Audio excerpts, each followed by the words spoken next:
எங்கள் வீட்டு ருசியில் நம்ம இன்னைக்கு பார்க்க போகிறது சில பொருட்களை வைத்து செய்யக்கூடிய ஒரு ஸ்வீட் ரெசிபி பாசுந்தி. அதற்கு முதலில் ஒரு அடிகனமான பாத்திரத்தில் உங்களுக்கு தேவையான அளவு பால் சேர்த்துக்கோங்க.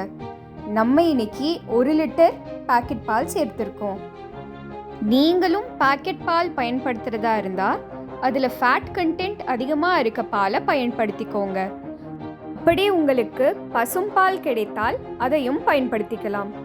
இப்போ பால் சூடாகிற சமயத்தில் சிறிதளவு பிஸ்தா, சிறிதளவு பாதாம் மற்றும் சிறிதளவு முந்திரியை பொடிசா நறுக்கி வச்சுக்கோங்க. இதன் கூடவே கொஞ்சம் குங்குமப்பூவும் எடுத்து வச்சுக்கோங்க. பாசுந்தி பண்ணும் சமயத்தில் பால் முழுமையாக மிதமான தீயில தான் இருக்கணும்.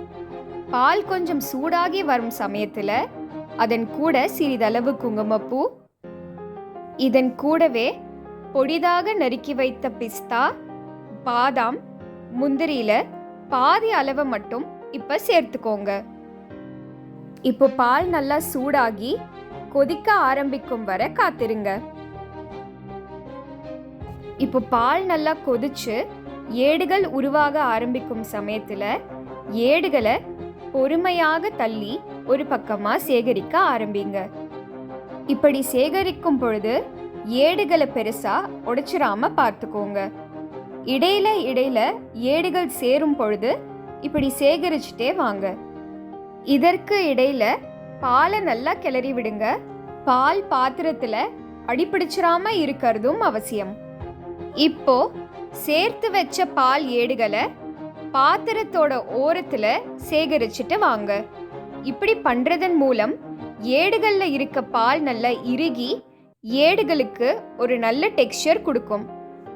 இப்போ பால் கொஞ்சம் வத்தி வர சமயத்தில் உங்களுக்கு தேவையான அளவு சர்க்கரை சேர்த்து சர்க்கரை நல்லா கரையும் வரை பாலை கலந்துக்கோங்க.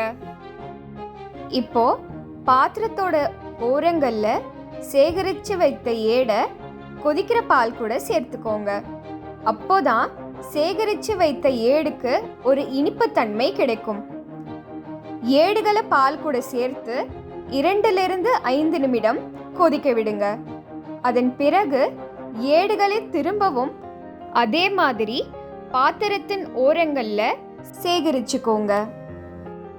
இப்போ பாலின் உடைய நிறம் மாற ஆரம்பித்து பாலின் உடைய அளவு பாதியாக குறைந்ததும் அடுப்பை ஆஃப் பண்ணி எடுத்து வைத்த ஏடுகளையும் வத்தின பால் கூட சேர்த்து கலந்துக்கோங்க. இப்போ சுவையான பாசுந்தி பரிமாற தயார்.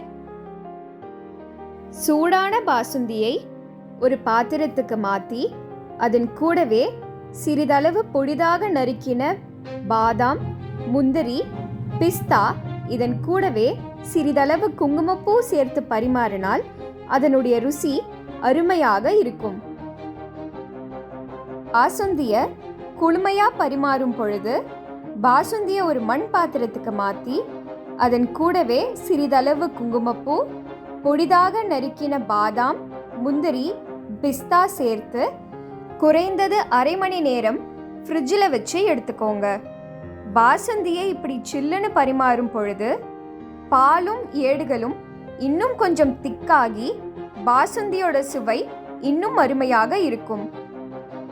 நீங்களும் இந்த சுவையான பாசுந்தியை செஞ்சு உங்களுக்கு பிடித்த மாதிரி சூடாகவோ இல்லை குளுமையாகவோ பரிமாறி சுவைத்து உங்களுக்கு இதனுடைய ருசி எப்படி பிடிச்சிருந்ததுன்னு சொல்லுங்க.